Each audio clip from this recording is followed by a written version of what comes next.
এই বিএনপি সরকার, আওয়ামী লীগ সরকার এরা আসলে এই জ্বালানি খাতে লুটপাট চালিয়েছে গত 25 বছর যাবৎ। 24-এর পরে আমাদের এগুলো বলতে আর ভয় পাওয়ার কোনো কারণ দেখি না।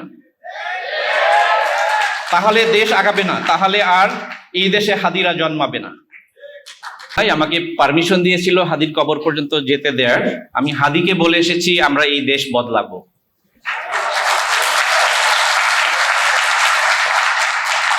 আমার এনসিপির নেতাদের কাছে আমার অনুরোধ, আজকে আমি সংক্ষেপে যতটুকু বলবো সেটা যেন শুধু বক্তৃতা হিসাবেই নেওয়া না হয়, সেটা যেন হাদির স্পিরিটের দিকে তাকিয়ে সেটা যেন একটু গুরুত্বের সঙ্গে ভবিষ্যতে এটাকে আরো কতটুকু ইমপ্লিমেন্টেশন করা যায় সেটার দিকে যেন গুরুত্ব রাখে।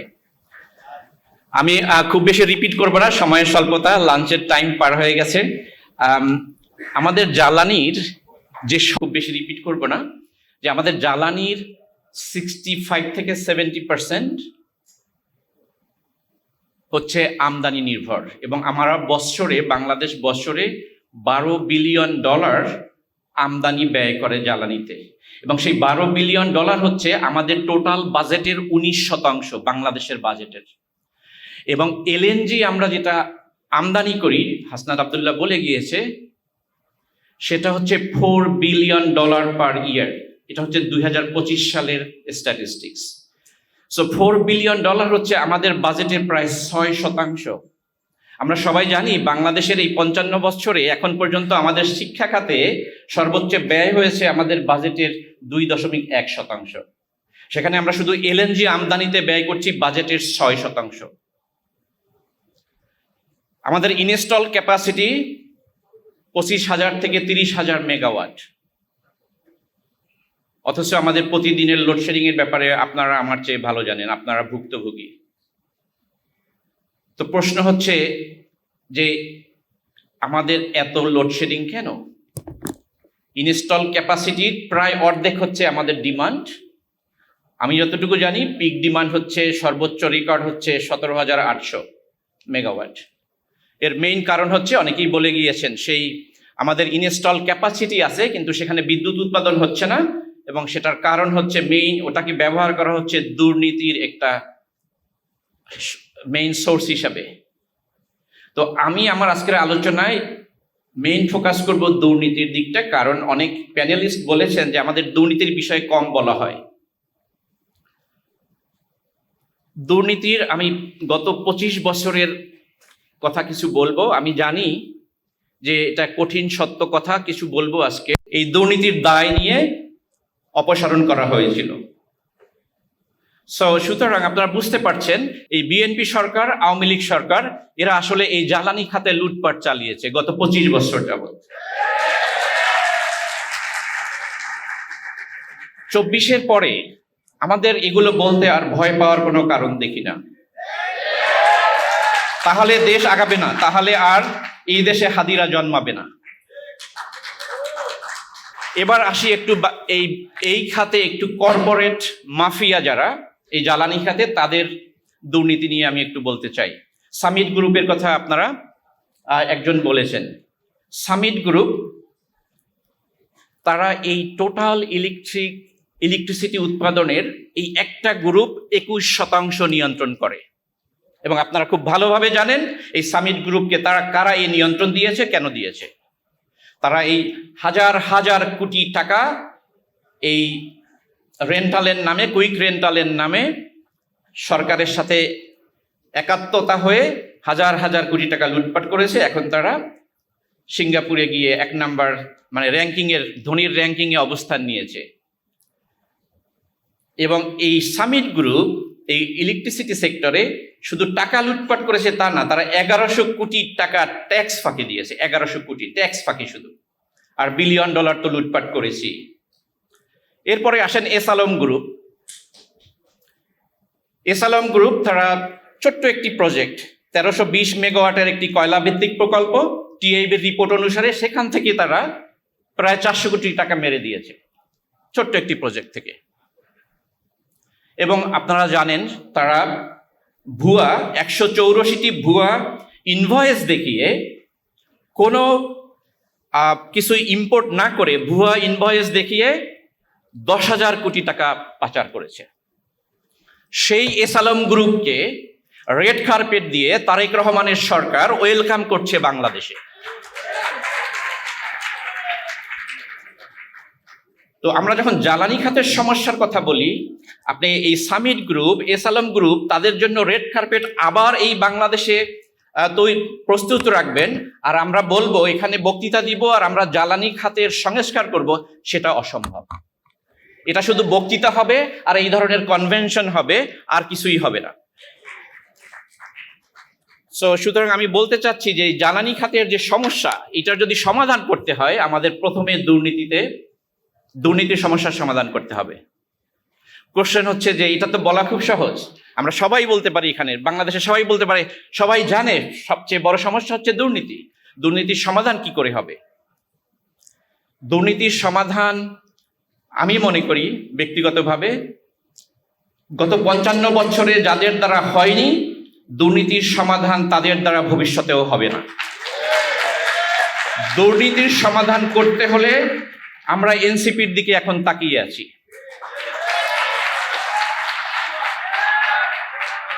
এবং এনসিপি যেন সেটাকে তারা গুরু দায়িত্ব হিসাবে বহন করে।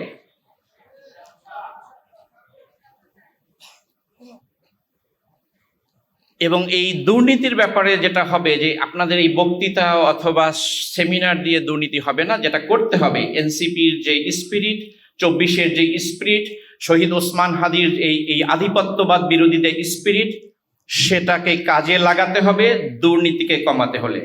আমরা যখন দেখি যে এস আলমদের জন্য রেড কার্পেট রেডি করা হচ্ছে, আবার তাদেরকে ব্যাংকগুলো ফিরিয়ে দেওয়া হচ্ছে, এটার জন্য বক্তৃতা দিয়ে এই সমস্যার সমাধান এই বাংলাদেশে হবে না, কারণ 55 বছরে হয়নি বক্তৃতা দিয়ে। আমার এনসিপি নেতাদের কাছে অনুরোধ থাকলো, এই দুর্নীতির বিষয়টা আমাদেরকে আসলে শক্ত হাতে, সেটা সংসদের ভিতরে তারা চেষ্টা করছে, আমি ওয়েলকাম করি, এবং এই দুর্নীতির ব্যাপারে যদি প্রয়োজন হয় এটা রাস্তায় আমাদেরকে আবার যেতে হবে, আমরা আপনাদের সাথে আছি। আমি ব্যক্তিগতভাবে বলতে চাই, আগস্ট মাসের 3 তারিখ নাহিদ ইসলাম এবং হাসনাত আব্দুল্লাহ আমাকে শহীদ মিনারে এক দফা ঘোষণার সময় বলেছিল যে স্যার কিছু বলেন। আমি সেদিন দাঁড়িয়ে 3রা আগস্ট আমি শেখ হাসিনার এবং হত্যাকারী সকল আর্মি অফিসার এবং পুলিশ অফিসারদের বিচার চেয়েছিলাম। আমি আশ্বস্ত করছি আমি আপনাদের সঙ্গে ভবিষ্যতেও থাকব, যদি প্রয়োজন হয় আমি কানাডা থেকে আবার ফ্লাই করে এসে আপনাদের সঙ্গে আবার রাস্তায় দাঁড়াবো।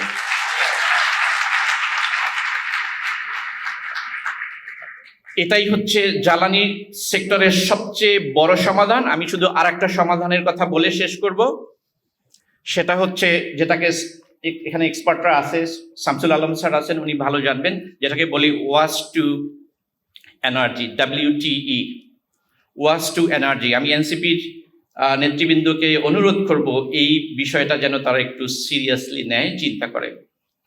ওয়াশ টু এনার্জি হচ্ছে আমাদের বাংলাদেশে প্রতিদিন 25,000 থেকে 30,000 টন বর্জ্য উৎপাদন হয়। শুধু ঢাকা শহরে 6,000 থেকে 7,000 টন বর্জ্য উৎপাদন হয়। এবং এই শুধু ঢাকা শহরের যে বর্জ্য উৎপাদন হয়, এইটাকে যদি আমরা এনার্জিতে কনভার্ট করি, সেটা ডেইলি 300 থেকে 400 মেগাওয়াট। আমাদের কিন্তু লোডশেডিং হয় 1.5 থেকে সম্ভবত 2,000 মেগাওয়াট। অর্থাৎ আমাদের যে টোটাল বর্জ্য উৎপাদন হয় ডেইলি, এইটাকে যদি আমরা এনার্জিতে কনভার্ট করতে পারি, আমাদের যে টোটাল লোডশেডিং তার 80 থেকে 90% শুধু এটা থেকেই সমাধান করা সম্ভব। এবং আমি মনে করি বাংলাদেশের জন্য এটা সবচেয়ে বাস্তবসম্মত সমাধান, এবং এটার জন্য খুব লং টার্ম প্ল্যান না করলেও চলে। এবং সবচেয়ে গুড নিউজ হচ্ছে এই সেক্টরে বিশ্বকে নেতৃত্ব দিচ্ছে চায়না। স্যার আরো ভালো জানবে, চায়নার এই বর্জ্য উৎপাদন থেকে এনার্জির 300-র বেশি প্ল্যান্ট আছে, 300-র বেশি। আমি এনসিপিকে অনুরোধ করব যে তারা যেন এটার ব্যাপারে রিসার্চ এবং পলিসি এটা নিয়ে আগায়।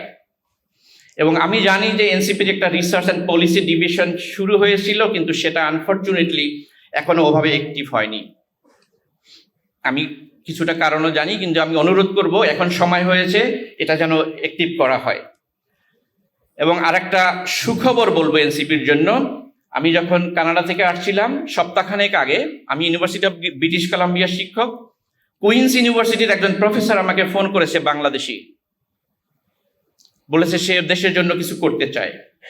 ইউনিভার্সিটি অফ ব্রিটিশ কলাম্বিয়ার একজন প্রফেসর, যে এই সেক্টরের গ্রিন এনার্জির এক্সপার্ট, সারা কানাডাতে সে রিনাউন্ড প্রফেসর, সে এই বাংলাদেশে এসেছে গত সরকারের সময় একাধিকবার, সে বুয়েটেরও প্রফেসর ছিল, একাধিকবার এসেছে এই গ্রিন এনার্জিতে কাজ করার জন্য। যতবার এসেছে পারপাসফুলি বাধা সৃষ্টি করে আবার হতাশ হয়ে দেশে ফিরে গেছে। আমি আসার আগে তার সাথে আলাপ করেছি, উনি এই সেক্টরে এক্সপার্ট। আমি এনসিপিকে অনুরোধ করব তাদের রিসার্চ পলিসি ডিভিশনকে অ্যাক্টিভ করে এই যে বাংলাদেশের যে এক্সপার্টরা আছে তাদেরকে নিয়ে এসে এই যে বর্জ্য উৎপাদন থেকে যে ইলেকট্রিসিটি উৎপাদন সম্ভব সেটাকে কি করে সামনে এগিয়ে নেওয়া যায় সেটা যেন তারা চেষ্টা করে। আমার পক্ষে যতটুকু সম্ভব আমি চেষ্টা করব তাদের সাথে আপনাদের কানেক্ট করে দেওয়ার। সো এনসিপির দিকে তাকিয়ে আছে কিন্তু শুধু দেশের লোকজন না। আমি এই উদাহরণ দিয়ে বললাম, ইউনিভার্সিটি অফ টরন্টোর একজন প্রফেসর, তিনি হেলথ এবং আর্টিফিশিয়াল ইন্টেলিজেন্সে কাজ করে, বাংলাদেশি, সে আমাকে বলছে কাজ করতে চায়। সো এনসিপির কাছে অনুরোধ থাকলো আপনারা যেন আপনাদের রিসার্চ পলিসি ডিভিশনকে এগিয়ে নিয়ে যান। আর জ্বালানি সেক্টরের জন্য আবারও বলবো, আমাদের মেইন যেটা করতে হবে, আমাদেরকে সাহস নিয়ে, হাদির স্পিরিট নিয়ে আমাদেরকে এগিয়ে যেতে হবে, তাহলে আমরা দুর্নীতিকে দমন করতে পারবো, বাকিগুলো খুব সহজ হয়ে যাবে। আর পরিশেষে আমি শুধু সুযোগের একটা সদ্ব্যবহার করতে চাই, একটু অপ্রাসঙ্গিক। হাদি হত্যার বিচার নিয়ে এনসিপির এখানে সকল সেন্ট্রাল লিডাররা আছেন, আপনাদের কাছে আমার হাত জোড় অনুরোধ থাকলো, হাদি হত্যার বিচারের দাবি আমার কাছে মনে হচ্ছে আস্তে আস্তে ম্লান হয়ে যাচ্ছে। হাদি হত্যাকারীকে ধরা হয়েছে, সেটাকে নিয়ে কেন আমাদের ভারতের মাসের পর মাস গবেষণা করতে হবে? এনসিপির নেতাদের কাছে অনুরোধ থাকলো হাদি হত্যার বিচারকে যেন তারা ত্বরান্বিত করে। ধন্যবাদ সবাইকে।